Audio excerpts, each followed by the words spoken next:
नमस्कार दोस्तों, तो एक बार फिर से आपका स्वागत है हमारे यूट्यूब चैनल में।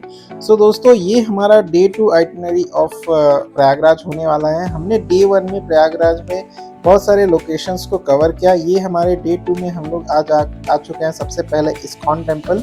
तो जैसा कि आपको पता है दोस्तों, इस्कॉन टेम्पल बहुत सारे सिटीज़ में होता है, उसी तरह प्रयागराज में भी ये इस्कॉन टेम्पल है। तो इस्कॉन टेम्पल मंदिर जो है दोस्तों, ये श्री कृष्णा और राधा रानी के को समर्पित है और यहाँ पर ही आपको श्री कृष्णा और राधा का दर्शन देखने को मिलता है।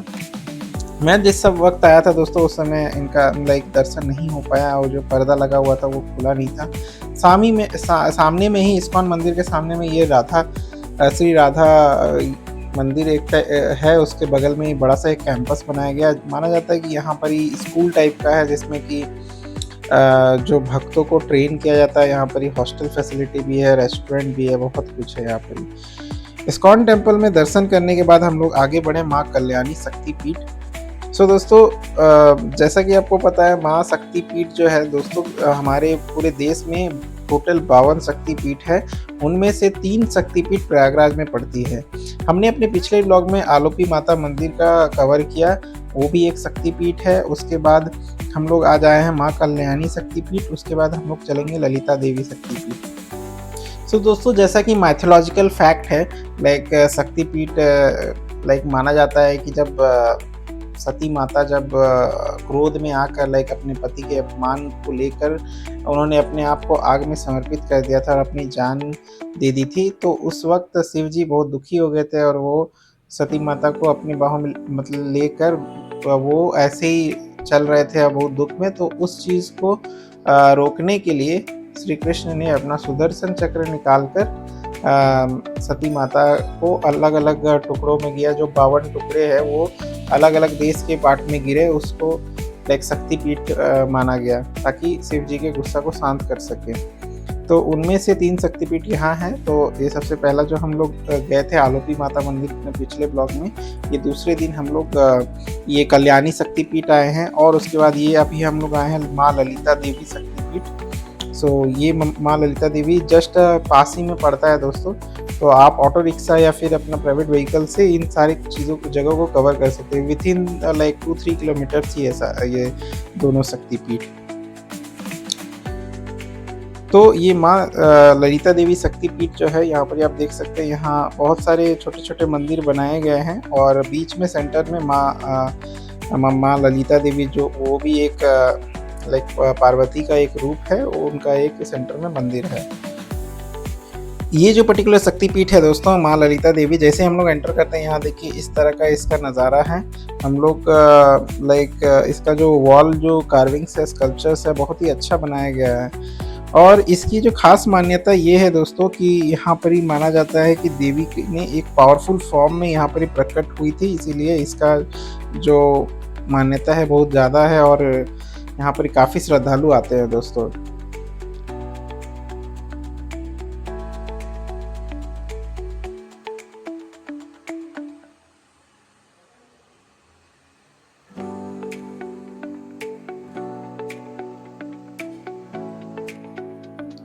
अंदर इस माँ ललिता देवी शक्तिपीठ के कैंपस में ही एक छोटी मंदिर यहाँ पर शिव जी का भी है और बहुत सारे आइडल्स और देवी देवताओं के यहाँ पर ही आपको दर्शन होंगे। तो हम लोगों ने यहाँ पर ही पूजा अर्चना की। इसके बाद हम लोग आगे चले और हम लोग चल गए हैं त्रिवेणी संगम। त्रिवेणी संगम जाने के लिए दोस्तों आप गंगा किनारे आ सकते हो। तो आप जो यहाँ का जो इलाहाबाद फोर्ट है उसके सामने में जो पोर्ट पड़ता है, वहाँ पर ही आके आप इस तरह के बोट राइड ले सकते हो दोस्तों। तो यहाँ पर ही based on your negotiation skill, यहाँ पर ही 100 rupees per person, 200 rupees per person, 300 rupees per person, ऐसा ये लोग चार्ज करते हैं। तो इनका एक पूरा म्यूचुअल कम्युनिटी है। तो ये लोग 300 रुपीज़ स्टार्ट बोलेंगे। तो हम लोग ने किसी तरह नेगोशिएट करके 200 रुपीज़ पर पर्सन से हम लोग गए। तो ये आपको घाट से लेकर आपको त्रिवेणी संगम तक आपको लेकर जाता है। वहाँ पर ही आप गंगा स्नान करके आराम से पूजा वूजा करके त्रिवेणी संगम में आप आ सकते हैं। तो त्रिवेणी संगम जो कि माना जाता है दोस्तों 3 गंगा का मिलन है, गंगा, यमुना और सरस्वती। तो दोस्तों ये बहुत ही होली प्लेस है, यहाँ पर ही आप बोट राइड लेके आ सकते हैं, अपना पवित्र स्नान कंप्लीट कर सकते हैं। महाकुंभ के समय में यहाँ पर ही जो कि होता है हर 12 साल, तो इसी साल हम फरवरी में महाकुंभ हुआ था जिसमें काफ़ी ज़्यादा भीड़ लगी थी। तो वो 144 ईयर्स के बाद वो महाकुंभ हुआ था। तो यहाँ पर ही महाकुंभ का मेला भी लगता है, तो उस समय में काफ़ी ज़्यादा भीड़ होती है। हम लोग इस समय में आए थे अप्रैल के टाइम पे, तो थोड़ा कम भीड़ था यहाँ पर ही। और हम लोग ने आराम से अमृत स्नान किया एकदम त्रिवेणी संगम पे, और काफ़ी अच्छा लगा। और अपने पेरेंट्स के साथ खास करके इस समय में आए और गंगा स्नान लिए, तो एक अलग ही फीलिंग होता है दोस्तों, एक अलग ही अचीवमेंट लगता है अगर आप अपने पेरेंट्स को लेकर आते हैं तो। उसके बाद सामने में ही जो गंगा घाट है उसके सामने में ही बड़े हनुमान जी मंदिर है। बड़े हनुमान जी का जो यूनिक मंदिर ये है, लाइक यहाँ पर ही हनुमान जी लेटे हुए रूप में आपको मिलेंगे। तो यहाँ भी काफ़ी भीड़ उमड़ती है दोस्तों, खास करके सैटरडे और ट्यूसडे के समय में यहाँ पर काफ़ी ज़्यादा भीड़ होता है। ये मंदिर जो है प्रयागराज फोर्ट के एकदम जस्ट सटा हुआ है एकदम। और ये जो हनुमान मंदिर है, हनुमान जी के सोने वाले मुद्रा, मतलब वो लेटे हुए हैं। आप देखोगे मैं आगे जब जैसे लाइन में बढ़ूंगा तो उनका जो मूर्ति है वो लेटे हुए पोस्टर में। माना जाता है यहाँ पर हनुमान जी आके यहाँ रेस्ट विश्राम करते थे। काफ़ी ज़्यादा भीड़ थी, आगे बढ़ने के लिए काफ़ी मुश्किल हो रही थी। भीड़ को मैनेज करने के लिए यहाँ पर ही फोर्स लाइक आर्मी फोर्सेस रहती है जो भीड़ को मैनेज करते हैं। देखिए आप जैसे कि मेरे वीडियो में देख सकते हैं, यहाँ पर ही हनुमान जी की दर्शन हो रहे हैं, लोग फूल फेंक रहे हैं, पूजा अर्चना कर रहे हैं, और काफ़ी अच्छा लाइक वाइब देता है दोस्तों। इस तरह का हनुमान जी मंदिर एक ही है यहाँ पर ही, जिसमें आपको हनुमान जी लेटे हुए मिलेंगे। तो दोस्तों यहाँ पर ही हनुमान जी के दर्शन होने के बाद हम लोग आगे बढ़े और हम लोग आगे चलेंगे श्री आदि शंकरा विमाना मंडपम। सो दोस्तों ये मंदिर भी काफ़ी भव्य मंदिर है, जैसा कि आप देख सकते हैं काफ़ी सुंदर लाइटिंग की गई है। और ये जो मंदिर है लाइक साउथ इंडियन स्टाइल का ये मंदिर है, श्री आदि शंकराचार्य विमाना मंडपम। तो ये मंदिर का जो डिज़ाइन है द्रविडियन आर्किटेक्चर स्टाइल है, जो कि मोस्टली आपको साउथ इंडियन टेम्पल्स में देखने को मिलेगा। यहाँ पर ही आदि शंकराचार्य, श्री लक्ष्मी नारायण और योगी शक्ति देवी के मंदिर आपको यहाँ पर ही देखने को मिलेंगे। बहुत ही शांत और स्पिरिचुअल जगह है दोस्तों, स्पेशली ध्यान और तपस्या के लिए तो काफ़ी अच्छा जगह है। यहाँ पर 3 फ्लोर्स में यहाँ पर आपको ये मंदिर देखने को मिलेगा। इसका जो स्ट्रक्चर है या फिर डिफरेंट गॉड्स एंड गॉडेसेस का यहाँ पर आपको मूर्ति देखने को मिलेगा। सबसे पहला जो ये आप मूर्ति देख सकते हैं, ये बालाजी का मूर्ति है। उसके बाद हम लोग सेकेंड फ्लोर में देखेंगे और भी बहुत सारे मूर्ति है। सबसे जो टॉप फ्लोर में जो मूर्ति है दोस्तों, जो शिव जी का शिवलिंग है, वो माना जाता है 6 टन का है, काफ़ी बड़ा मतलब यहाँ पर शिवलिंग है। और यहाँ से आपको ऊपर से यहाँ पर प्रयागराज का जो संगम का बहुत ही अच्छा नज़ारा मिलता है दोस्तों, तो आप उसका भी आनंद ले सकते हैं और फोटोशूट करा सकते हैं। मोबाइल से ले जाना अलाउड है। उसके बाद हम लोग आगे बढ़े श्री वेणी माधव मंदिर।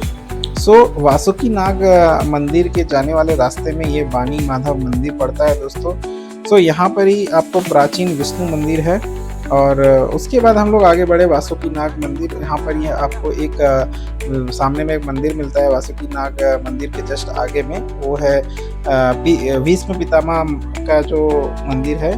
तो माना जाता है महाभारत में जब अर्जुन ने ढेरों बाण से भीष्म पितामह को मार गिराया था, तो वो उनकी तो इच्छा मृत्यु थी, तो वो यहाँ पर लेटे हुए थे, आप देख सकते हैं उनका एक ये था। उसके बाद हम लोग वासुकी नाग मंदिर गए। वासुकी नाग मंदिर बहुत ही बड़ा कैंपस है, जैसा कि आप देख सकते हैं, और ये भी एक प्राचीन मंदिर है दोस्तों। सो माना जाता है कि जो भगवान वासुकी नाग थे वो लाइक जब समुद्र मंथन हुआ था, तो उन्होंने अपना जो वासुकी नाग वाला जो रूप है वो अपना रूप लिया था, और वही अपना कंट्रीब्यूशन था कि वो नाग से ही लाइक जो असुर और देव टान रहे थे और मंथन कर रहे थे, जिससे कि अमृत की प्राप्ति हुई थी। तो उन्हीं के नाम पे ये टेम्पल है यहाँ पर ही। और पौराणिक कथाओं के अनुसार वासुकी नाग ने समुद्र मंथन में लाइक बहुत बड़ा योगदान दिया था। ये मंदिर का भवन आप देख सकते हैं कितना भव्य है। यहाँ पर आप देख सकते हैं किस तरह से लाइटिंग किया हुआ है।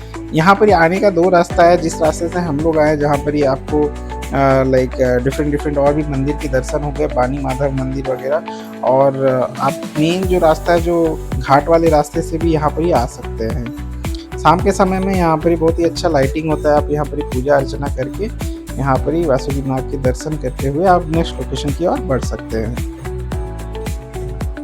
सो ये वीडियो को हम लोग यहीं ख़त्म करते हैं दोस्तों। तो ये था हमारा डे 2 आइटनरी, जिसमें हमने बहुत सारे लोकेशंस को कवर किया प्रयागराज में। सो प्रयागराज में ऐसे बहुत सारे हिडन जेम्स हैं जिसकी मैं पूरी प्लेलिस्ट लाने वाला हूँ। तो डे 1 और डे 2 हम लोगों ने कवर किया, और भी बहुत सारी जगहों को हम लोग कवर करेंगे। तो कृपया करके मेरे वीडियो को लाइक शेयर सब्सक्राइब करना ना भूलें। आपके इस लाइक शेयर सब्सक्राइब से ही मुझे मोटिवेशन मिलता है इस तरह के और वीडियोज़ लाने के लिए। मैं इंडिया में घूमने वाले उन सारे जगहों को कवर कर रहा हूँ और आप सभी के साथ शेयर कर रहा हूँ। तो मिलते हैं हमारे नेक्स्ट ब्लॉग में।